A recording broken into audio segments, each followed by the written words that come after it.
नमस्कार, चैनल पर आपका स्वागत है। मैं हूं दिग्विजय मिश्रा। आज का जो हमारा विषय है वो है हिंदू ग्रोथ रेट। ये नाम बड़ा अजीब है, कई बार कंफ्यूज कर देता है। जैसे हिंदू ग्रोथ रेट का मतलब है कुछ हिंदुओं की जनसंख्या से, जबकि वास्तव में ऐसा नहीं है। जब हमारा देश स्वतंत्र हुआ तो हमारे पॉलिसी मेकर्स ने तेज आर्थिक विकास सुनिश्चित करने के लिए प्लानिंग का सहारा लिया। प्लानिंग का मतलब कि हमने 5 ईयर प्लान्स बनानी शुरू की और उद्देश्य था कि इसके माध्यम से हम तेजी से अर्थव्यवस्था का विकास करेंगे। क्योंकि हमने ये देखा था कि सोवियत यूनियन ने प्लानिंग के माध्यम से अपने विकास दर को बहुत तेज कर लिया था। सोवियत यूनियन 8-10% के रेट से आगे बढ़ रही थी इकॉनमी वहाँ की। तो उसी को ध्यान में रखते हुए हमने भी प्लानिंग का मॉडल अपनाया कि इस माध्यम से हम अर्थव्यवस्था का ग्रोथ रेट बहुत तेज कर लेंगे, जिससे गरीबी, बेरोजगारी जैसी जो समस्याएं होंगी उस समस्याओं का आसानी से निराकरण संभव हो पाएगा। तो जब हमने प्लानिंग अपनाया तो हुआ क्या, आप देखिए। पहली पंचवर्षीय योजना में हमने 3.6% का ग्रोथ रेट प्राप्त किया, दूसरी में 4.2% का, तीसरी में 2.8% का, चौथी में 3.3% का जीडीपी ग्रोथ रेट हमको प्राप्त हुआ। इसका अगर हम एवरेज निकालें इन चारों पंचवर्षीय योजनाओं का तो ये एवरेज आता है लगभग 3.5%। यानी कि 1951 से लेकर 1974 तक हमारी जीडीपी का जो एवरेज एनुअल ग्रोथ रेट रहा है वो था 3.5% पर एनम।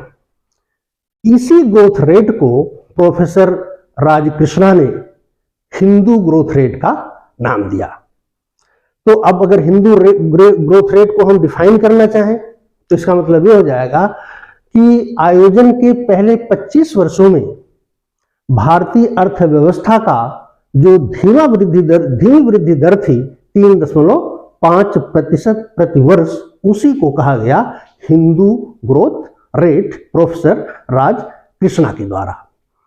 अब ये बात आ रही है कि आखिर ये जो 3.5% का ग्रोथ रेट है ये कम है, ये हम कैसे कह सकते हैं?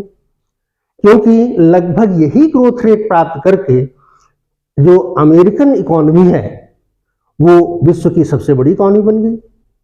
तो हमारे लिए ये 3.5% का जो ग्रोथ रेट है ये कम है, ये हम कैसे कह सकते हैं? तो जाहिर सी बात है, कंपैरिजन के लिए हमारे सामने कोई ऐसी अर्थव्यवस्था होगी जिसको देखकर हमें लगता है कि ये ग्रोथ रेट हमारा कम है। वो अर्थव्यवस्था कौन सी हैं? वो अर्थव्यवस्थाएं ये हैं जिन्हें वर्ल्ड बैंक ने एशियन टाइगर का नाम दिया। एशियन टाइगर, वो ये 4 अर्थव्यवस्थाएं, 4 इकोनॉमीज हैं, सिंगापुर की, ताइवान की, हांगकांग की और साउथ कोरिया की। ये सारी इकोनॉमीज भी हमारे साथ ही विकास के रास्ते पर आगे बढ़े, लेकिन इनका जो ग्रोथ रेट था वो ऑलमोस्ट 7% पर एनम था, जबकि हमारा इनका लगभग आधा। तो एक साथ हम लोग विकास के रास्ते पर आगे बढ़े। ये लोग 7% की गति से आगे बढ़ रहे हैं, हम लोग 3.5% की गति से आगे बढ़ रहे हैं। तो इनकी तुलना में निश्चित रूप से हमारा जो ग्रोथ रेट है वो कम है, इनकी अपेक्षा हमारा ग्रोथ रेट स्लो है, इसलिए इसको स्लो कहा गया और हिंदू रेट ऑफ ग्रोथ का नाम दिया गया। केवल एशियन टाइगर से नहीं, बल्कि जो टाइगर कब इकोनॉमीज हैं साउथ ईस्ट एशिया की, जिसमें इंडोनेशिया, मलेशिया, फिलीपींस, थाईलैंड, ये 4 देश शामिल होते हैं, इनकी इकोनॉमीज का ग्रोथ रेट भी हमसे बेहतर था। तो जब इन लोगों की तुलना करते हैं या तुलना किए, तब राजकृष्णा साहब के मन में ये बात आई या कंपैरिजन में उन्होंने ये बात कही कि ये हमारा जो विकास दर है ये जितनी होनी चाहिए उससे उतनी नहीं है, और हिंदू ग्रोथ रेट का नाम इसको दिया। अब ये बात आती है कि आखिर इसको हिंदू ग्रोथ रेट क्यों कहा गया? तो इस विषय में तो ये कहा जा सकता है कि एक समाजशास्त्री थे मैक्स वेबर। उन्होंने यूरोप में इंडस्ट्रियलाइजेशन और कैपिटलिज्म के विकास के लिए एक रिलीजन है वहां का जिसको प्रोटेस्टेंट कहा जाता है, रिलीजन कहा जाता है। उन्होंने ये कहा कि जो प्रोटेस्टेंट इथिक्स है ये यूरोप में इंडस्ट्रियलाइजेशन और कैपिटलिज्म के विकास के लिए बहुत हद तक जिम्मेदार है।